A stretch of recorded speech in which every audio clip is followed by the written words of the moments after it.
Scotsman, a Geordie and Boris Johnson walk into the sea, and it was cold enough for him to stop blowing hot air. I was just about to say, yeah, I'm totally joking as well.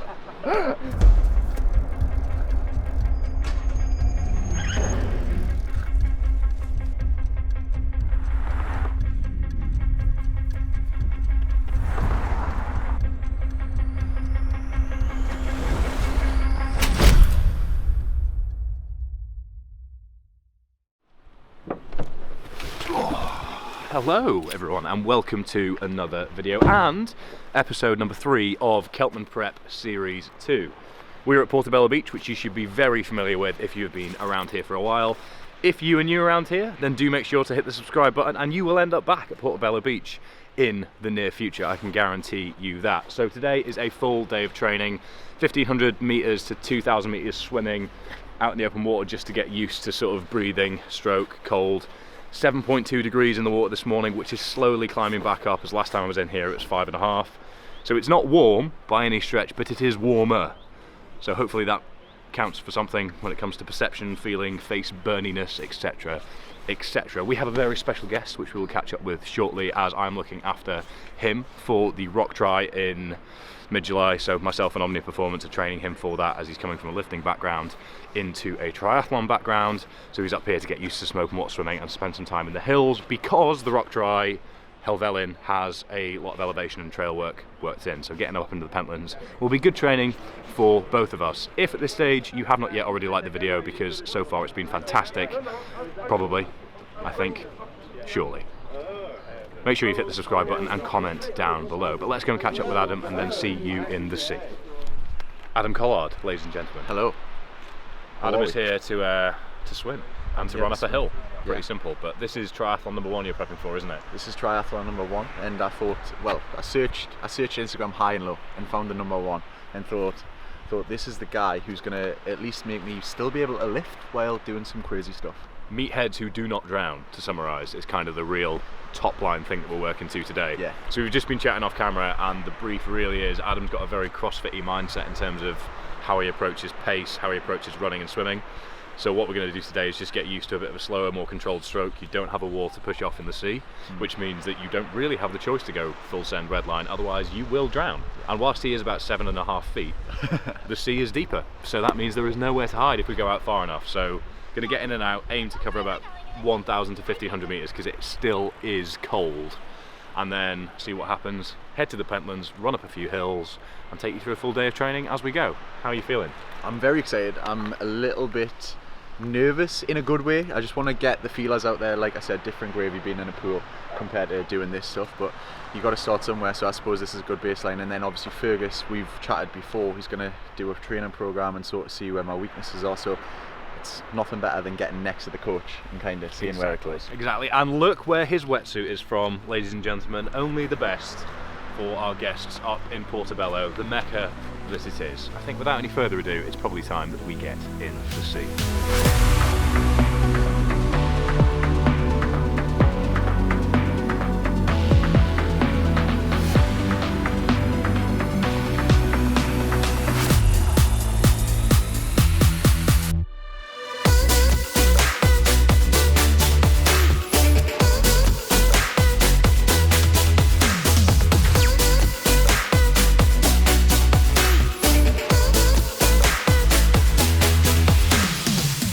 200 meters of acclimatization, stage 1 of the day complete.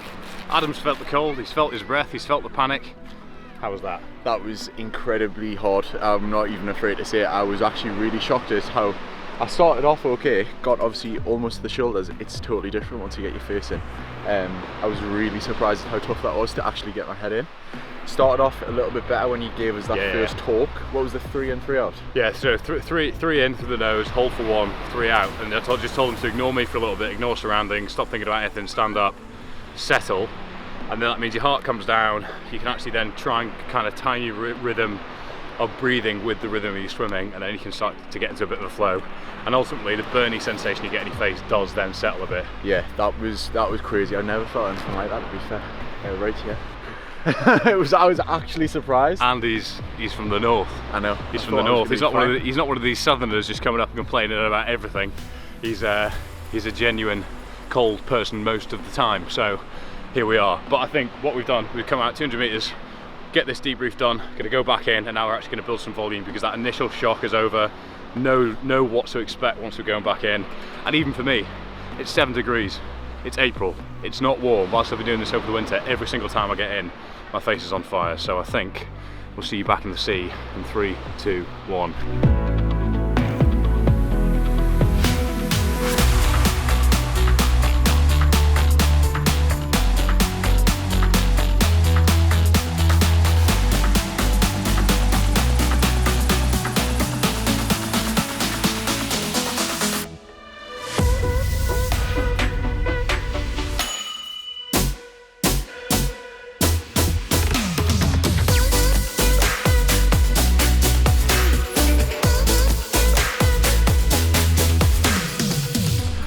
Much better experience there.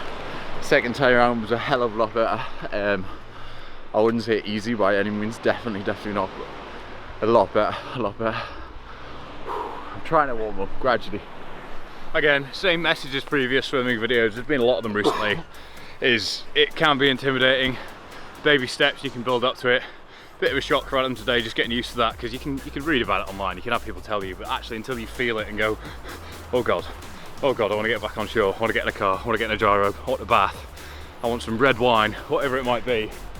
You can get over that quite quickly, get into a rhythm, and once you've got that numb feeling in your face, you're flying. So we've just done just under a K there total, broken it up into little segments, and then we're going to get changed and head up into the Pentlands for 15 or 16 Ks worth of hill, aggressive climbing upwards. Running the downhills is probably going to be the brief for today. Okay, and we're at the bottom of the Pentlands. I have a very sophisticated trail bag. Adam has A backpack. trail bag doesn't arrive in time. Yeah, it's not ideal. So 15k, Scoldlaw out and back. Joe and Campbell have already gone up ahead as we battled through about, I don't know how many cars, a lot of cars. Traffic was horrendous. Edinburgh has become the new London with traffic recently. Past 2 days has just been winding me up to no end, but we're going to get 15k out and back. First trail run, first hilly run for you? First hilly run, I think with someone who actually properly does it. We've just kind of wung it before, so we'll wing it again and see what happens. Helvellyn, Rock Try, what is it, 9k's on the hill? 9k up, 9k down. Yeah, so this is relevant. So for me, for the Celtman, I'm using these today just so I keep my rhythm, because I'll be bashed after 202k on the bike and want to just move as efficiently as I can. So getting some work done here. I've hit over 500 miles on these hills, so I know them like the back of this. If he falls over and slows me down, I'll be getting that. But we're going to get moving, and we will see you on the hill very shortly. Let's go.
Bad. Someday. Bank holiday though, which we forgot, which means car park was bedlam. This man's dust, but I feel like I'm alright. Just trying to watch Nice backpack, I've got an SD card for the GoPro. Sorry everyone.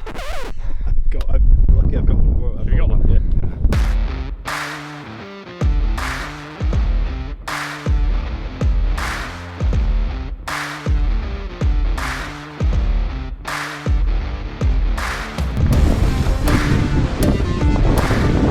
Peak number 2, Carnethy Hill. So we've done Turnhouse, we've done Carnethy. Is that Mini Soaring? Mini Soaring. What an absolute lifesaver on any sort of endurance activity or general day-to-day life. So one more, which is Scold Law over that way. The one instruction I gave Adam on downhills was to focus on nothing but the movement of your feet, and I realise you've probably just seen a whole load of footage of me filming on a GoPro going downhill, focusing on more than one thing other than my feet. But how are the downhills feeling? The downhills are alright as long as you don't absolutely, like, you've got to watch. I can totally understand wrapping it. I'm surprised I haven't already. I might be on ice. Watch this space, watch this space. We'll show you cuts and bruises of it. Oh yes, please. Look at that. Yes, please. French. See you at Scold Law.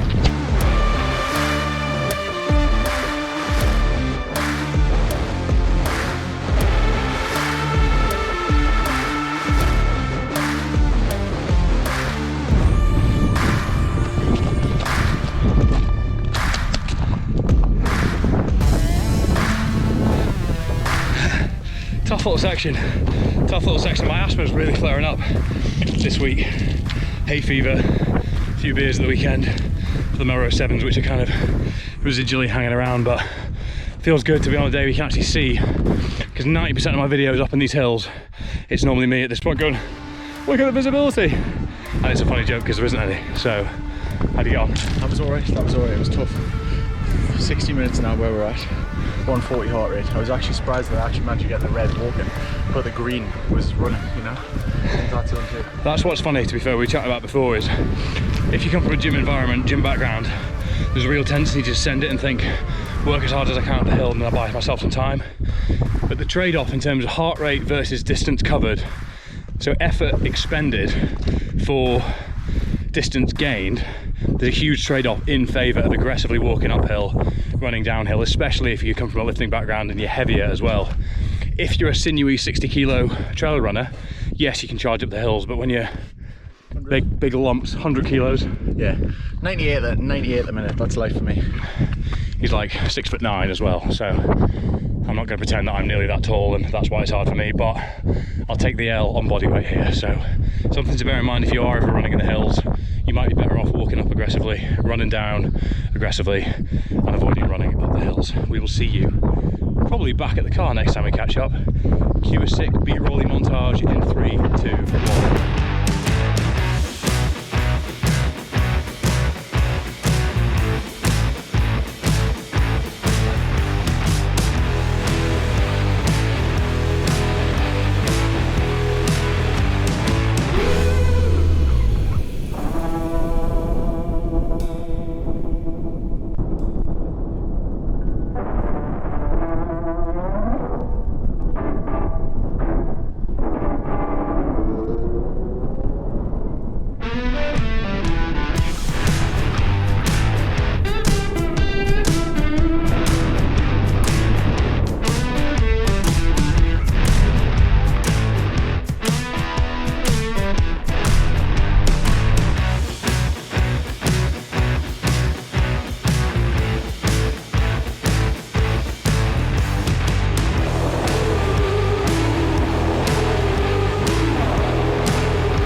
Scold Law and back, done in just under 2 hours. Zone 2 work, kept nice and steady. Well, zone 2 for some of us. To be fair, if I weighed 100 kilos, it probably would be about zone 9. No, it's good fun. Which is a shame, but good, yeah.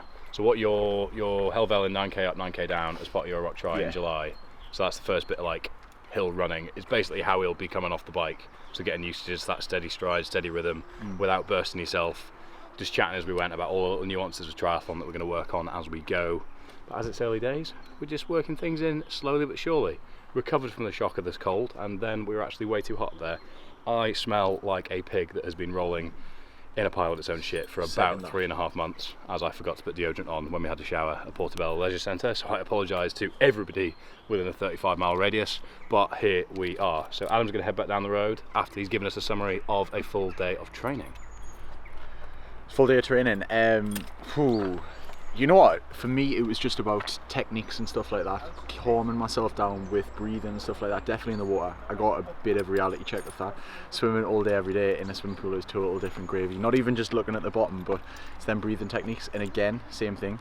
Trying to take the sort of send it mentality away from sort of doing an aggressive walk up and then sending it on the way down is definitely the most optimal way. So it's a way to practice and training as well, because then you're used to it when it actually comes to it. Your legs are tired from the bike, you're thinking, oh, I've got to get past this person, because the Helvelin's a narrow track as well. So yeah, so I think we're both think about, with both aspects, just making sure I've got the knowledge as well as just trying to just go for it, because I would have totally messed that up even on the walk there and tried to go up too hard and then, you know, crashed. But amazing day of training, really enjoyed it, and I'm sure we'll get another one in very soon. We will, and everybody say goodbye to Adam, who's going back down the road, by liking the video. That is how we say thank you in Ecuadorian, so just do that. Ecuadorian? Cheers. Is that what does Ecuador speak? Spanish or Portuguese. Is it? It's not what I would have guessed, to be fair. Anyway, but by this point you should have liked the video. Comment down below, say goodbye to Adam, and I will see you back at the house. Okay, and we are back at the house. I have just had a new bathroom installed, in fact, so I've got trigger happy and had a bath, which upon reflection was actually a mistake. It's kind of like McDonald's, where I've been craving a bath for ages because I haven't had access to one, and then I actually have it and I'm like, oh, this wasn't really quite what I was hoping for. I'm now really dehydrated and I kind of hate myself. So that's how I feel right now, as I feel very dehydrated and I'm way too hot. My core body temperature has skyrocketed and I don't see it coming back down anytime soon. Or I don't see it backing down anytime soon. You can see how my head got to come backing down. Anyway, irrelevant. So whilst full days of training like that, from sort of 9 to 5 are great, got home at about 4:45. It does mean that now we are at Friday evening and I have a sort of not quite a full day's worth of work to do, because I did front load it a little bit this week, but I do have all my programming for athletes on Monday to do. So I program for athletes on a Friday for a Monday, and then program the rest of their week on the Monday once I've got the data from their weekend in there. I've got all their comments and just general WhatsApp updates and things, check-ins on file so that I know how to proceed. Got a few emails to get through. As well as that, the modern mind is busy at the moment, as it's moving a little bit away from just the public speaking side of things into a bit more of a brand consultancy, sort of working with brands to help improve their internal well-being and the sort of protocols that they have as companies, and building in a bit of a network of speakers throughout the year. So there's sort of more long-term contracts on the table, which is fantastic, but with that comes a lot more work. So I've sent out a few proposals,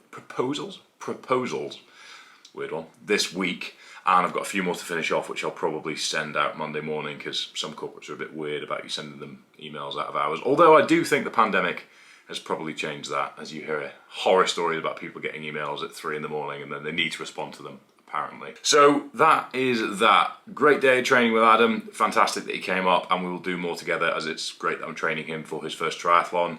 But it means I can get a bit more hands-on work and help a few of the skill-based technical side of things and just have a bit of fun as we go, really. But with that comes a pretty full-on evening for me. I'll have dinner at about 7:30ish and maybe walk the dogs, but I'm probably going to make my desk and stuff about 10:30, 11 tonight. I've already got my bike stuff ready for first thing tomorrow morning, which is going to be a 100-kilometre ride with a bit more hill action involved, as I need to get very good on those ahead of the Celtman. And that is pretty much it. Do not forget to like the video, comment down below, and make sure that you have subscribed. Thank you very much for watching. I will crack on here, and I will see you next time.